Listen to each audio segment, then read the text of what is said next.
અભણ નેતા જે રામજી સુમન છે એને એટલું જ કહેવાનું કે તું વિશ્વના કોઈ બી ખૂણે કોઈ એક બી ક્ષત્રિય 80 ગામની વાત નથી, તું ખાલી 8 ઝાપટ ખાઈ લે તો ભાઈ અમે તને જતો કરી દઈશું।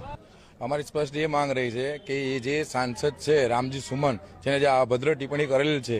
એનું સાંસદ પદ રદ થાય, એના માટે ક્ષત્રિય સમાજમાં ઉગ્ર રોષ રહેલો છે। એના સાંસદ પદ રદ કરવાની માંગ લઈને અમારા ક્ષત્રિય સમાજના લોકો અહીં આવેદનપત્ર અપાવેલા છે। આગળમાં આનાથી પણ ઉગ્ર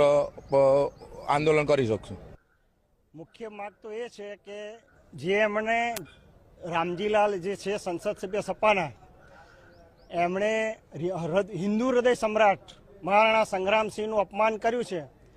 એના માટે થઈ અને સમગ્ર તાલુકાના હિન્દુ પ્રજા આજે આ આંદોલન આપે છે અને સરકારશ્રીને ધ્યાન દોરે છે કે આવા પ્રસંગો ફરી ના બને અને આ સંસદ સભ્યનું સભ્યપદ રદ થાય અને એમની સામે કાયદાકીય જે